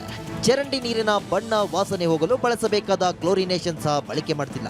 ನೀರು ಸಂಸ್ಕರಣೆ ಮಾಡಲು ಪುಣೆ ಮೂಲದ ಕಂಪನಿಗೆ ಪಾಲಿಕೆ ಟೆಂಡರ್ ನೀಡಿತ್ತು. ಕೋಟಿ ಕೋಟಿ ಖರ್ಚು ಮಾಡಿದ್ರೂ ನೀರು ಶುದ್ಧೀಕರಣ ಮಾಡ್ತಿಲ್ಲ. ಹೀಗಾಗಿ ಪಾಲಿಕೆ ಹಾಗೂ ಜಿಲ್ಲಾಡಳಿತದ ವಿರುದ್ಧ ಜನರು ಆಕ್ರೋಶ ಹೊರಹಾಕಿದ್ದಾರೆ. ಈ ಕುರಿತು ಪಾಲಿಕೆ ಆಯುಕ್ತರು ಪ್ರತಿಕ್ರಿಯಿಸಿದ್ದು ಹೀಗೆ. ನಂದಿಕೂರ್ ಹತ್ರ ಏನು ನಮ್ಮದು STP ಪ್ಲಾಂಟ್ ಅಂತ ನಾವು ಕರಿತೀವಿ, ಸೀವೇಜ್ ಟ್ರೀಟ್ಮೆಂಟ್ ಪ್ಲಾಂಟ್. ನಮಗೆ ಇಲ್ಲಿ LNT ಅವರು ಕಂಪ್ಲೇಂಟ್ ಮಾಡಿದಾಗ ನಾನು ಮೇಯರ್ ಅವರು ಮತ್ತು ನಮ್ಮ ಇಂಜಿನಿಯರ್ಸ್ಗೆ ಕರ್ಕೊಂಡು ಹೋದಾಗ ಅಲ್ಲಿ ಕೆಲವೊಂದು ಅಂದರೆ ಫಾರ್ ಎಕ್ಸಾಂಪಲ್ ಕ್ಲೋರಿನೇಷನ್ ಇರ್ಬೋದು ಸರಿಯಾಗಿ ಆಗ್ತಿಲ್ಲ ಅಂತ ಹೇಳಿ ನಮ್ಮದು ಅಬ್ಸರ್ವೇಷನ್ ಇತ್ತು.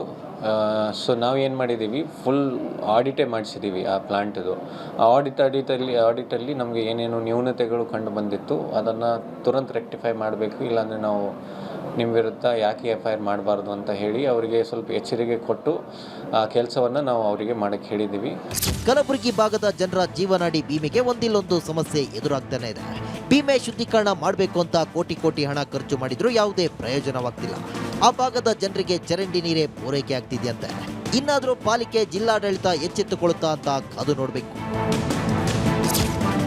ಓಂ ಪ್ರಕಾಶ್ ಮುನ್ನೂರು, ರಿಪಬ್ಲಿಕ್ ಕನ್ನಡ, ಕಲಬುರಗಿ. ಭೀಮೆಯ ಒಡಲಿಗೆ ಕಲ್ಮಶ ಸೇರಿ ಭೀಮೆಯ ಒಡಲಿವತ್ತು ಮಲಿನವಾಗಿ ಆ ಭೀಮೆಯ ಒಡಲಿನಲ್ಲಿ ಇರುವಂಥ ಜಲಚರಗಳ ಮಾರಣ ಹೋಮವಾಗಿ ಭೀಮೆಯ ನೀರನ್ನು ಅವಲಂಬಿಸಿರುವಂಥ ಜನ ಇವತ್ತು ಆ ವಿಷ ನೀರನ್ನು ಕುಡಿದು ತಮ್ಮ ಜೀವನ ಬದುಕು ಎಲ್ಲವೂ ಕೂಡ ಇವತ್ತು ಹಾಳಾಗ್ತಾ ಇದೆ. ಹಾಗಾದರೆ ಆಗಬೇಕಾಗಿರೋದೇನು, ಆಗಿರೋದೇನು, ಏನು ಹೇಳ್ತಾರೆ ಅಲ್ಲಿನ ಜನ, ಇದೆಲ್ಲದರ ಬಗ್ಗೆ ಹೆಚ್ಚಿನ ಮಾಹಿತಿಯೊಂದಿಗೆ ನಮ್ಮ ಕಲಬುರಗಿಯ ಪ್ರತಿನಿಧಿ ಓಂ ಪ್ರಕಾಶ್ ಮುನ್ನೂರು ಈಗ ನಮ್ಮ ಜೊತೆಯಲ್ಲಿ ನೇರ ಸಂಪರ್ಕದಲ್ಲಿದ್ದಾರೆ. ಓಂ ಪ್ರಕಾಶ್, ಭೀಮೆಯ ಒಡಲನ್ನು ಮಲಿನ ಮಾಡ್ತಿರೋರು ಯಾರು? ಇದೆಷ್ಟು ಗಂಭೀರವಾದ ವಿಚಾರ, ಸರ್ಕಾರ ಎಷ್ಟು ಸೂಕ್ಷ್ಮವಾಗಿ ಇದನ್ನು ಪರಿಗಣಿಸಿದೆ? ಓಂ ಪ್ರಕಾಶ್.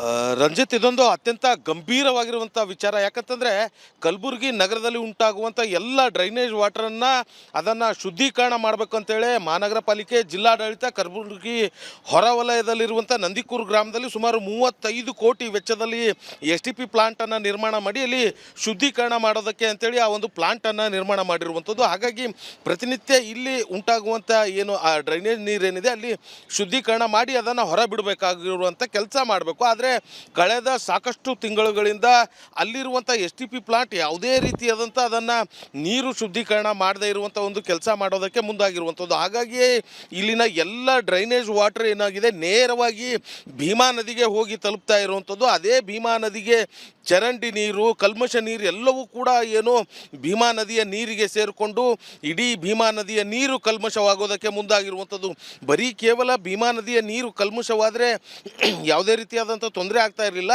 ಮತ್ತೆ ಅದೇ ಭೀಮಾ ನದಿಯ ನೀರು ವಾಪಸ್ ಇದೇ ಕಲಬುರಗಿಯ ಜನರಿಗೆ ಕುಡಿಯೋದಕ್ಕೆ ಇದೇ ಮಹಾನಗರ ಪಾಲಿಕೆ, ಜಿಲ್ಲಾಡಳಿತ ಸಪ್ಲೈ ಮಾಡ್ತಾ ಇರುವಂಥದ್ದು. ಯಾಕಂತಂದರೆ ಶುದ್ಧೀಕರಣ ಮಾಡೋದಕ್ಕಂತೇಳಿ ಏನು 60 MLD ಕೆಪಾಸಿಟಿ ಹೊಂದಿರುವಂಥ ಶುದ್ಧೀಕರಣ ಘಟಕವನ್ನು ನಿರ್ಮಾಣ ಮಾಡಿರುವಂಥದ್ದು. ಅಲ್ಲಿ ಈ ನೀರನ್ನು ಶುದ್ಧೀಕರಣ ಮಾಡುವಂಥ ಕೆಲಸ ಆಗಬೇಕು. ಆದರೆ ಕಳೆದ ಸಾಕಷ್ಟು ತಿಂಗಳಿಂದಲೂ ಕೂಡ ಅಲ್ಲಿರುವಂಥ ಮಷಿನ್ಸ್ಗಳು ಜೊತೆಗೆ ಬೇರೆ ಬೇರೆ ಕೆಮಿಕಲ್ಗಳನ್ನು ಹಾಕಿ ಅದನ್ನು ವಾಸನೆ ಅಂದರೆ ನೀರಿನ ವಾಸನೆ ಮತ್ತು ಕಲರ್ ಚೇಂಜ್ ಮಾಡುವಂಥ ಕೆಲಸ ಏನಾಗಬೇಕಾಗಿತ್ತು ಅದು ಯಾವುದೂ ಕೂಡ ಆಗ್ತಾಯಿಲ್ಲ.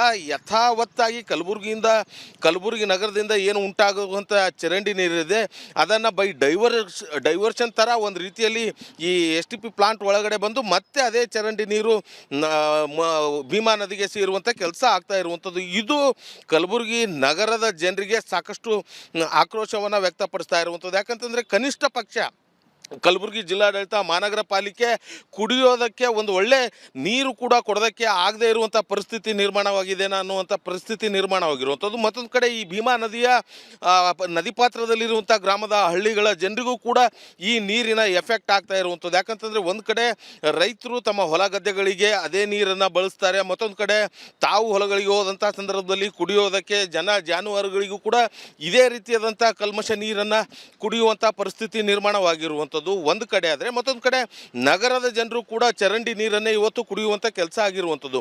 STP ಪ್ಲಾಂಟ್ನಲ್ಲಿ ಏನು ಕ್ಲೋರಿನೇಷನ್ ಬಳಸಬೇಕಾಗಿರುವಂಥದ್ದು ಅದು ಕೂಡ ಬಳಸ್ತಾ ಇಲ್ಲ. ಅಲ್ಲಿರುವಂಥ 6 ಬ್ಲೋವರ್ಗಳೇನಿದೆ ಅದ್ಯಾವುದು ಕೂಡ ಸರಿಯಾಗಿ ವರ್ಕ್ ಆಗ್ತಾ ಇಲ್ಲ ಅನ್ನುವಂಥದ್ದು ಮಹಾನಗರ ಪಾಲಿಕೆ ಆಯುಕ್ತರ ಗಮನಕ್ಕೂ ಕೂಡ ಬಂದಿದೆ. ಅಂದರೆ ಪುಣೆ ಮೂಲದ ಒಂದು ಕಂಪನಿ ಇದನ್ನು ಗುತ್ತಿಗೆಗೆ ತೆಗೆದುಕೊಂಡಿರುವಂಥದ್ದು ಶುದ್ಧೀಕರಣ ಮಾಡುವಂಥ ಕೆಲಸಕ್ಕೆ. ಆದರೆ ಕಳೆದ ಸಾಕಷ್ಟು ದಿನಗಳಿಂದಲೂ ಕೂಡ ಈ ಹಿಂದೆ ಕೂಡ ಪುಣೆ ಮೂಲದ ಮತ್ತೊಂದು ಕಂಪನಿ ಅದನ್ನು ಪ್ಯೂರಿಫೈರ್ ಮಾಡೋದಕ್ಕೆ ಅಂತೇಳಿ ತೆಗೆದುಕೊಂಡಿತ್ತು. ಅದು ಕೂಡ ಅರೆಬರೆಯಾಗಿ ಯಾವುದೇ ರೀತಿಯಾದಂಥ ಪ್ಯೂರಿಫೈರ್ ಮಾಡುವಂಥ ಕೆಲಸಕ್ಕೆ ಹೋಗ್ತಾ ಇರಲಿಲ್ಲ. ಅಗೇನ್ ಈಗ ಮತ್ತೊಂದು ಹೊಸ ಕಂಪನಿ ತೆಗೆದುಕೊಂಡಿರುವಂಥದ್ದು, ಅದು ಕೂಡ ಅಷ್ಟರ ಮಟ್ಟಿಗೆ ಅದನ್ನು ಪ್ಯೂರಿಫೈರ್ ಮಾಡೋದಕ್ಕೆ ಮುಂದಾಗ್ತಾ ಇಲ್ಲ. ಸೊ ಹಾಗಾಗಿ ಈ ವಿಚಾರ ಪಾಲಿಕೆಯ ಆಯುಕ್ತರ ಗಮನಕ್ಕೂ ಕೂಡ ಬಂದಿರುವಂಥದ್ದು. ಆದರೆ ಇದರ ವಿರುದ್ಧ ಕಠಿಣ ಕ್ರಮ ಕೈಗೊಳ್ಳೋದಕ್ಕೆ ಅಥವಾ ಪಾಲಿಕೆ ಆಯುಕ್ತರು ನಿರ್ದಾಕ್ಷಿಣ್ಯವಾಗಿ ಇದನ್ನು ಸರಿಪಡಿಸುವಂಥ ಕೆಲಸಕ್ಕೂ ಕೂಡ ಇನ್ನು ಮುಂದಾಗಿಲ್ಲ. ಹಾಗೇನಾದರೂ ಆದರೆ ಒಂದು ವೇಳೆ ಮುಂದಿನ ದಿನಗಳಲ್ಲಿ ಮತ್ತಷ್ಟು ಕಲುಷಿತ ನೀರು ಕಲಬುರಗಿ ನಗರದ ಜನರು ಕುಡಿಯುವಂಥ ಪರಿಸ್ಥಿತಿ ನಿರ್ಮಾಣವಾಗಿರುವಂಥದ್ದು. ಯಾಕಂತಂದರೆ ಕನಿಷ್ಠ ಕುಡಿಯೋಕ್ಕೆ ಒಂದು ಒಳ್ಳೆಯ ನೀರನ್ನು ಕೊಡುವಂಥ ಕೆಲಸ ಕಲಬುರಗಿ ಜಿಲ್ಲಾಡಳಿತ ಮತ್ತು ಪಾಲಿಕೆಯವರು ಮಾಡಬೇಕಾಗಿರುವಂಥದ್ದು. ಇದು ಯಾವುದೂ ಕೂಡ ಆಗ್ತಾ ಇಲ್ಲ. ಸೊ ಹಾಗಾಗಿ ಯಥಾವತ್ತಾಗಿ ಆ ನೀರು ನೇರವಾಗಿ ಹರಿದು ಭೀಮಾ ನದಿಗೆ ಹೋಗ್ತಾ ಇರುವಂಥದ್ದು. ಮತ್ತೊಂದು ಕಡೆ ಈ STP ಪ್ಲಾಂಟ್ ಒಳಗಡೆ ಬರುವಂಥ ನೀರು ಒಂದು ಕಡೆ ಆದರೆ, ಮತ್ತೊಂದು ಕಡೆ ಓವರ್ಫ್ಲೋ ಆಗಿ ಆ ನೀರೇನಿದೆ ಡ್ರೈನೇಜ್ ನೀರು ನೇರವಾಗಿ ಅದನ್ನು ಮತ್ತೆ ಭೀಮಾ ನದಿಗೆ ಹೋಗುವಂಥ ಕೆಲಸ ಕೂಡ ಆಗ್ತಾ ಇರುವಂಥದ್ದು. ಇದೆಲ್ಲವೂ ಕೂಡ ಅಧಿಕಾರಿಗಳಿಗೆ ಗೊತ್ತಿರುವಂಥದ್ದು.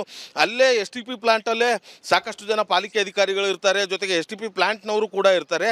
ಅದನ್ನು ಸರಿಪಡಿಸುವಂಥ ಕೆಲಸ ಮಾಡುವಂಥ ಗೋಜಿಗೆ ಹೋಗ್ತಾ ಇಲ್ಲ. ಸೊ ಹಾಗಾಗಿ ಇದರಿಂದ ಕಲಬುರಗಿ ಜನರು ಸಾಕಷ್ಟು ತೊಂದರೆಗೆ ಒಳಗಾಗ್ತಾ ಇರುವಂಥ ಪರಿಸ್ಥಿತಿ ನಿರ್ಮಾಣವಾಗಿರುವಂಥದ್ದು. ಹಾಗಾಗಿ ಆ STP ಪ್ಲಾಂಟ್ ನೀರು ಶುದ್ಧೀಕರಣ ಘಟಕ ಇದ್ದೂ ಇಲ್ಲದಂತಾಗಿರುವಂಥದ್ದು. ಯಾಕಂತಂದರೆ ಜಿಲ್ಲಾಡಳಿತ ಪಾಲಿಕೆ ಅಧಿಕಾರಿಗಳು ನೇರವಾಗಿ ಚರಂಡಿ ನೀರೇ ಕೊಡುವಂಥ ಪರಿಸ್ಥಿತಿ ಇದೀಗ ನಿರ್ಮಾಣವಾಗಿರುವಂಥದ್ದು. ಅದಕ್ಕೊಂದು STP ಪ್ಲಾಂಟ್ ಅಂತೇಳಿ ಮಾಡಿ ಅಲ್ಲಿ ಕೋಟ್ಯಾಂತರ ರೂಪಾಯಿ ಖರ್ಚು ಮಾಡಿ ನೀರು ಶುದ್ಧೀಕರಣ ಮಾಡ್ತೇವೆ ಅಂತೇಳಿ ಕೋಟ್ಯಾಂತರ ರೂಪಾಯಿ ಖರ್ಚು ಮಾಡ್ತಾ ಇರುವಂಥದ್ದು. ವರ್ಷಿಗೆ ಅದೆಲ್ಲವೂ ಕೂಡ ಎಲ್ಲಿ ಹೋಗ್ತಾ ಇದೆ ಅನ್ನುವಂಥದ್ದು ಕೂಡ ಇದೀಗ ಯಕ್ಷ ಪ್ರಶ್ನೆ ಆಗ್ತಾ ಇರುವಂಥದ್ದು. ಯಾಕಂತಂದರೆ ಕೋಟಿ ಖರ್ಚಾದರೂ ಕೂಡ ಈ ನೀರು ಶುದ್ಧೀಕರಣ ಆಗೋದಿಲ್ಲ. ಯಥಾವತ್ತಾಗಿ ಅದೇ ನೀರು ಭೀಮಾ ನದಿ ನೀರಿಗೆ ಹೋಗಿ ಸೇರುತ್ತೆ.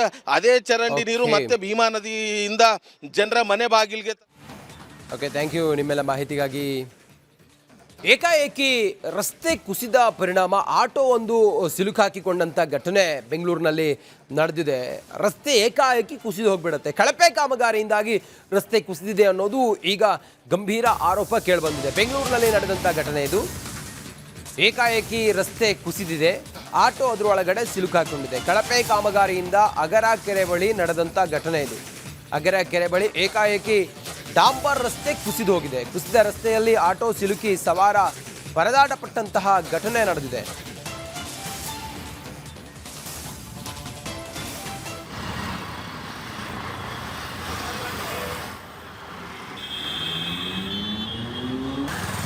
ಏಕಾಏಕಿ ಡಾಂಬರ್ ಹಾಕಿದ್ದ ರಸ್ತೆ ಕುಸಿದು ಹೋಗುತ್ತೆ. ಆಟೋ ಅದೇ ಮಾರ್ಗವಾಗಿ ಬರ್ತಾ ಇತ್ತು. ಆಟೋ ಆ ಕುಸಿದ ರಸ್ತೆ ಒಳಗಡೆ ಸಿಲುಕೊಳ್ಳುತ್ತೆ. ಕಳಪೆ ಕಾಮಗಾರಿಯಿಂದಾಗಿ ಹೊಂಡ ಬೀಳುತ್ತೆ. ಡಾಂಬರ್ ಹಾಕಿರೋ ರಸ್ತೆ ಹೊಂಡ ಬೀಳುತ್ತೆ. ಆಟೋ ಆ ಹೊಂಡದೊಳಗಡೆ ಸಿಲುಕಾಕೊಳ್ಳುತ್ತೆ. ಆನಂತರ ಸ್ಥಳೀಯರೆಲ್ಲ ಆಟೋವನ್ನು ಆ ಹೊಂಡದಿಂದ ಮೇಲಕ್ಕೆತ್ತಿದ್ದಾರೆ. ಕಳಪೆ ಕಾಮಗಾರಿಯಿಂದಲೇ ಹಿಂಗಾಗಿದೆ ಅಂಥೇಳಿ ಸ್ಥಳೀಯರು ಆರೋಪ ಮಾಡ್ತಾ ಇದ್ದಾರೆ.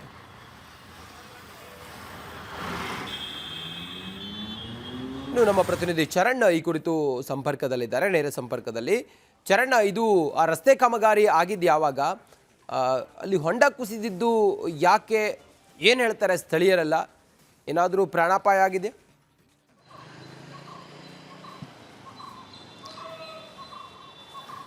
ಎಸ್ ರಂಜಿತ್, ಪ್ರಮುಖವಾಗಿ ಬೆಂಗಳೂರಿನಲ್ಲಿ ರಸ್ತೆ ಕಾಮಗಾರಿಗಳು ಕಳಪೆ ಆಗ್ತಾ ಇದೆ ಅನ್ನೋದಕ್ಕೆ ಪದೇ ಪದೇ ಉದಾಹರಣೆಗಳು ಲಭ್ಯ ಆಗ್ತಾ ಇದೆ. ಉದಾಹರಣೆಗೆ ಕಳೆದ 2 ದಿವಸಗಳ ಹಿಂದೆ ರಾಜಾಜಿನಗರದಲ್ಲಿ ಒಂದು ಲಾರಿ ರಿವರ್ಸ್ ಬರಬೇಕಾದ್ರೆ ಕುಸಿದಿದ್ದಂತಹ ರಸ್ತೆಗೆ ಸಿಲುಕಾಕೊಂಡು ಸಂಪೂರ್ಣವಾಗಿ ಬೀಳುತ್ತೆ. ಪಕ್ಕದಲ್ಲೇ ಇದ್ದಂತಹ ಪಾನಿಪುರಿ ಅಂಗಡಿಗಳು ಕೂಡ ಸಂಪೂರ್ಣವಾಗಿ ಧ್ವಂಸ ಆಗುತ್ತೆ. ಅದೇ ರೀತಿಯಾಗಿ ಇದೀಗ ಅಗರ ಕೆರೆ ಬಳಿ ಕೂಡ ಈ ಏಕಾಏಕಿಯಾಗಿ ರಸ್ತೆ ಕುಸಿದಿರುವಂಥದ್ದು. GBAಯ ಕಳಪೆ ಕಾಮಗಾರಿ ಮತ್ತೊಂದು ಬಾರಿ ಅನಾವರಣಗೊಳ್ತಾ ಇರುವಂಥದ್ದು. ಪ್ರಮುಖವಾಗಿ ಅಗರ ಕೆರೆ ಏನಿದೆ, ಆ ಒಂದು ಕೆರೆ ಬಳಿ ಜಲಮಂಡಳಿ ಮತ್ತು BWSSPಯ ಮತ್ತು GBA ಒಂದಿಷ್ಟು ಕಾಮಗಾರಿಗಳನ್ನು ನಡೆಸಲಾಗುತ್ತೆ. ಕಳೆದ 3 ತಿಂಗಳ ಹಿಂದೆ ಆ ಒಂದು ರಸ್ತೆಯಲ್ಲಿ ಕೆಲಸವನ್ನು ಮಾಡಲಾಗುತ್ತೆ. ಕೆಲಸವನ್ನು ನಡೆಸಿ JCBಯಲ್ಲಿ ಹೊಂಡ ಹೊಂಡಗಳನ್ನು ಅಗೆದು ಒಳಭಾಗದಲ್ಲಿ ಪೈಪ್ಗಳ ಅಳವಡಿಕೆಯನ್ನು ಮಾಡಿ ಸರಿಯಾದ ಮಣ್ಣನ್ನು ಹಾಕದೆ ಆ ಒಂದು ರಸ್ತೆಗೆ ಡಾಮರೀಕರಣವನ್ನು ಮಾಡಲಾಗುತ್ತೆ. ನೂತನವಾಗಿ ನಿರ್ಮಾಣ ಆಗಿರುವಂತಹ ರಸ್ತೆ ಅದು. ಕಳೆದ 3 ತಿಂಗಳ ಹಿಂದೆ ಆ ಒಂದು ರಸ್ತೆಯನ್ನು ನಿರ್ಮಾಣ ಮಾಡಲಾಗುತ್ತೆ, ವಾಹನ ಸಂಚಾರಕ್ಕೆ ಅನುವು ಮಾಡಿಕೊಡಲಾಗುತ್ತೆ. ಆ ಒಂದು ಸಂದರ್ಭದಲ್ಲಿ ಸರಿಯಾಗಿ ಕೆಳಭಾಗದಲ್ಲಿ ಮಣ್ಣನ್ನು ಹಾಕದೇ ಇರೋ ಹಿನ್ನೆಲೆಯಲ್ಲಿ ನಿನ್ನೆ ಏಕಾಏಕಿಯಾಗಿ ರಸ್ತೆ ಕುಸಿದಿರುವಂಥದ್ದು. ರಸ್ತೆ ಕುಸಿದಂಥ ಸಂದರ್ಭದಲ್ಲಿ ಆಟೋ ಆ ರಸ್ತೆಯಲ್ಲಿ ಸಂಚಾರವನ್ನು ಮಾಡ್ತಾ ಇರುತ್ತೆ. ರಸ್ತೆ ಏಕಾಏಕಿ ಕುಸಿದ ಹಿನ್ನೆಲೆಯಲ್ಲಿ ಆಟೋ ಕೂಡ ಆ ಒಂದು ಗುಂಡಿಯ ಒಳಗೆ ಸಿಲುಕಿ ಹಾಕೊಂಡಿರುವಂಥದ್ದು. ಪ್ರಮುಖವಾಗಿ BBMP ಮತ್ತು GBA ಮತ್ತು BWSSBಯ ಕಳಪೆ ಕಾಮಗಾರಿಗಳೇನಿದೆ ಇದು ಪದೇ ಪದೇ ಅನಾವರಣ ಆಗ್ತಾ ಇದೆ. ಎಲ್ಲೋ ಒಂದು ಕಡೆಯಲ್ಲಿ ಕಾಮಗಾರಿಗಳನ್ನು ಮುಗಿಸಬೇಕು, ಬೇಗವಾಗಿ ಮುಗಿಸಿಕೊಡಬೇಕು ಅನ್ನುವಂಥ ಆತುರದಲ್ಲಿ ಕಳಪೆ ಕಾಮಗಾರಿಗಳನ್ನು ಮಾಡ್ತಾ ಇರುವಂಥದ್ದು. ಒಂದಿಷ್ಟು ಕಡೆಯಲ್ಲಿ ರಸ್ತೆಗಳು ಹದಗೆಟ್ಟು ಹೋಗಿದೆ, ಮತ್ತೊಂದಿಷ್ಟು ಕಡೆಯಲ್ಲಿ ಹಾಕಿರುವಂಥ ರಸ್ತೆಗಳು 1 ತಿಂಗಳಿಗೆ 2 ತಿಂಗಳಿಗೆ ಕಿತ್ತು ಬರ್ತಾ ಇದೆ. ಈ ಮಧ್ಯೆ ರಸ್ತೆಯನ್ನು ಅಗದು ಆ ಒಂದು ರಸ್ತೆಯಲ್ಲಿ ಒಳಭಾಗದಲ್ಲಿ ಪೈಪ್ಗಳ ಅಳವಡಿಕೆಗಳಾಗಿರ್ಬೋದು, ಸ್ಯಾನಿಟರಿ ಪೈಪ್ಗಳೇನಿದೆ ಅವುಗಳ ಅಳವಡಿಕೆ ಜಂಟಿಯಾಗಿ BWSSB ಮತ್ತು GBA. ಓಕೆ, ಥ್ಯಾಂಕ್ ಯು ನಿಮ್ಮೆಲ್ಲ ಮಾಹಿತಿಗಾಗಿ ಚರಣ್.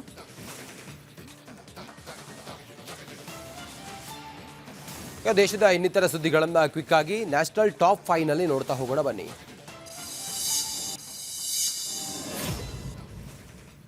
ರಾಜಸ್ಥಾನದ ಜನಪ್ರಿಯ ಧಾರ್ಮಿಕ ಪ್ರಚಾರಕಿ ಮತ್ತು ಪ್ರವಚನಗಾರ್ತಿ ಸಾಧ್ವಿ ಪ್ರೇಮ್ ಬೈಸಾ ಜೋಧ್ಪುರದಲ್ಲಿ ಅತ್ಯಂತ ನಿಗೂಢವಾಗಿ ಅನುಮಾನಾಸ್ಪದ ರೀತಿಯಲ್ಲಿ ಸಾವನ್ನಪ್ಪಿದ್ದಾರೆ. ಭಕ್ತಿ ಮತ್ತು ಭಜನೆಗಳ ಮೂಲಕ ಸಾವಿರಾರು ಅಭಿಮಾನಿಗಳನ್ನು ಹೊಂದಿದ್ದ ಸಾಧ್ವಿ ಅವರ ಸಾವು ಇದೀಗ ದೊಡ್ಡ ಚರ್ಚೆಗೆ ಕಾರಣವಾಗಿದೆ. ಮಹತ್ವದ ಬೆಳವಣಿಗೆಯಲ್ಲಿ ವಿಶ್ವವಿದ್ಯಾಲಯ ಅನುದಾನ ಆಯೋಗ UGCಯ ಹೊಸ ನಿಯಮಗಳಿಗೆ ಸುಪ್ರೀಂ ಕೋರ್ಟ್ ತಡೆ ನೀಡಿದೆ. UGCಯ ಹೊಸ ನಿಯಮಗಳ ಕುರಿತು ಸುಪ್ರೀಂ ಕೋರ್ಟ್ ಪ್ರಮುಖ ತೀರ್ಪನ್ನು ನೀಡಿದ್ದು, ಅಸ್ಪಷ್ಟ ದುರುಪಯೋಗ ಸಾಧ್ಯತೆ ಕಾರಣ ನೀಡಿ ಹೊಸ ನಿಯಮಗಳನ್ನು ತಡೆ ಹಿಡಿದಿದೆ. 500 ವರ್ಷಗಳಷ್ಟು ಹಳೆಯ ಚಿನ್ನದ ನಾಣ್ಯಗಳು ಪತ್ತೆಯಾಗಿದ್ದಾವೆ. ಮಧ್ಯಪ್ರದೇಶದ ರಾಜ್ಗಢ ಗ್ರಾಮದಲ್ಲಿ ರಸ್ತೆ ಕಾಮಗಾರಿಯ ಸಮಯದಲ್ಲಿ ಪತ್ತೆ ಆಗಿದ್ದಾವೆ. ಸ್ಥಳೀಯರು ನಿಧಿ ಸಂಗ್ರಹಣೆಗೆ ಕಾರಣವಾದರೂ ಅಧಿಕಾರಿಗಳು ಈ ಆವಿಷ್ಕಾರವನ್ನು ಇನ್ನೂ ದೃಢಪಡಿಸಿಲ್ಲ.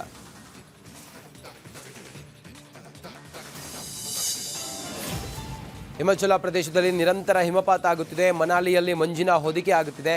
ಹಿಮಮಳೆ ಕಣ್ತುಂಬಿಕೊಳ್ಳಲು ದೇಶ ವಿದೇಶಗಳಿಂದ ಪ್ರವಾಸಿಗರು ಲಗ್ಗೆ ಇಡುತ್ತಿದ್ದಾರೆ. ಮಂಜಿನ ಗಡ್ಡೆಗಳ ನಡುವೆ ಎಂಜಾಯ್ ಮಾಡುತ್ತಿದ್ದಾರೆ. ಅಮೆರಿಕದ ಅಧ್ಯಕ್ಷ ಡೊನಾಲ್ಡ್ ಟ್ರಂಪ್ ಮತ್ತೆ ಹುಚ್ಚಾಟವನ್ನು ಮುಂದುವರೆಸಿದ್ದಾರೆ. ಕ್ಯೂಬಾಗೆ ತೈಲ ಪೂರೈಸುವ ರಾಷ್ಟ್ರಗಳ ಮೇಲೆ ಸುಂಕ ವಿಧಿಸುವ ಬೆದರಿಕೆ ಹಾಕುವ ಕಾರ್ಯಕಾರ ಆದೇಶಕ್ಕೆ ಟ್ರಂಪ್ ಸಹಿ ಹಾಕಿದ್ದಾರೆ. ಅಜಿತ್ ಪವಾರ್ ವಿಮಾನ ಅಪಘಾತದ ದುರಂತದ ಬೆನ್ನಲ್ಲೇ ಈಗ ಮುಖ್ಯಮಂತ್ರಿಗಳಿಗೆ, ಉಪಮುಖ್ಯಮಂತ್ರಿಗಳಿಗೆ, ರಾಜಕೀಯ ನಾಯಕರುಗಳಿಗೆ ಡಬಡಬ ಶುರುವಾಗಿದೆಯಾ? ಸಿದ್ದರಾಮಯ್ಯ, DK ಶಿವಕುಮಾರ್ಗೆ ಟೆನ್ಷನ್ ಶುರುವಾಯ್ತಾ? ವಿಮಾನ ಹತ್ತೋದಕ್ಕೆ ಹೆದರುವಂಥ ಪರಿಸ್ಥಿತಿ ನಿರ್ಮಾಣವಾಗಿದೆಯಾ? ದುರಂತದ ಬೆನ್ನಲ್ಲೇ CM ಕಚೇರಿಯಿಂದ ಹೊರಬಿದ್ದ ಆದೇಶವಾದರೂ ಏನು? ವಿಮಾನ ಹತ್ತೋದಕ್ಕೆ ಭಯ ಪಡ್ತಾ ಇದ್ದಾರಾ? ಏನು ಆದೇಶ? ಅಜಿತ್ ಪವಾರ್ ವಿಮಾನ ದುರಂತದ ಪ್ರಕರಣದ ಬೆನ್ನಲ್ಲೇ ವಿಮಾನ ಹತ್ತುವ ಮುನ್ನ ಎಚ್ಚರವಾಗಿರಿ, ಕಟ್ಟೆಚ್ಚರವನ್ನು ವಹಿಸಲಾಗಿದೆ.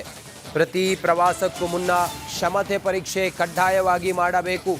ವಿಮಾನದ ಕ್ಷಮತೆ ಪರೀಕ್ಷಾ ವರದಿ ಕಡ್ಡಾಯಕ್ಕೆ ಸೂಚನೆಯನ್ನು ನೀಡಿದ್ದಾರೆ.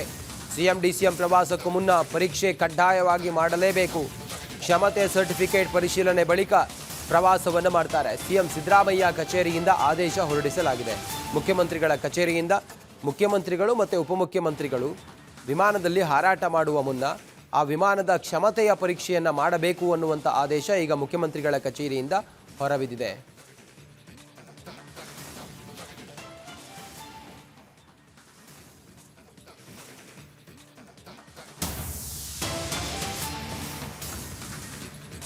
ರಾಜಣ್ಣ ಕನಸಿಗೆ ತಣ್ಣೀರೆರಚಿದ್ರ ಕಾಂಗ್ರೆಸ್ ಉಸ್ತುವಾರಿ. ಅಪೆಕ್ಸ್ ಬ್ಯಾಂಕ್ ಅಖಾಡದಲ್ಲಿ ಶಾಂತವಾಗದ ಸಮರ. ಸುರ್ಜೇವಾಲಾ ನಡೆಗೆ ಗರಂ ಆದ್ರ ರೆಬಲ್ ರಾಜಣ್ಣ. ಅಪೆಕ್ಸ್ ಬ್ಯಾಂಕ್ ಅಖಾಡದ ಬಿಗ್ ಇನ್ಸೈಡ್ ಸ್ಟೋರಿ ಇದು.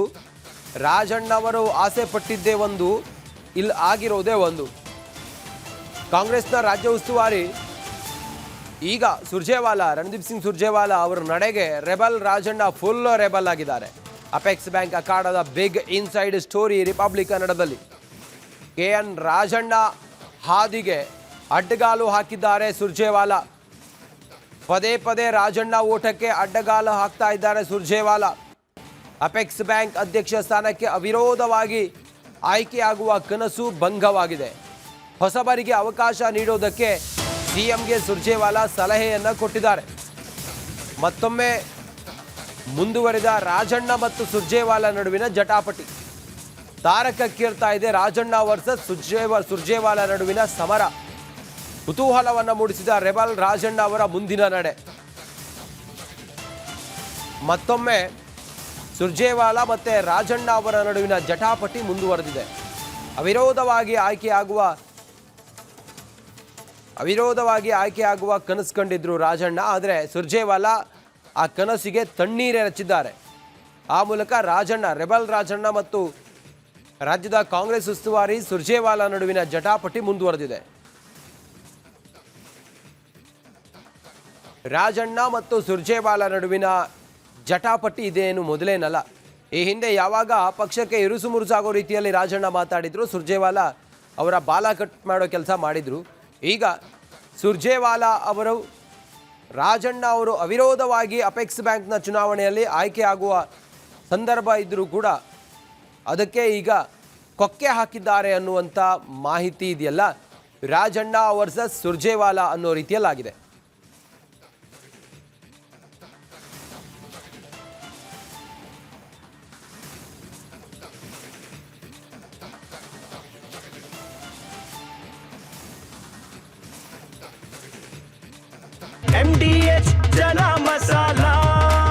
ಈಗ ಕಡಲೆ ಇರಲಿ, ಹಲಸಂಡೆ ಬೀಜ, ಕಪ್ಪು ಕಡಲೆ ಅಥವಾ ಬಿಳಿ ಕಡಲೆ, ಎಲ್ಲವೂ ಸ್ವಾದಿಷ್ಟವಾಗುತ್ತೆ.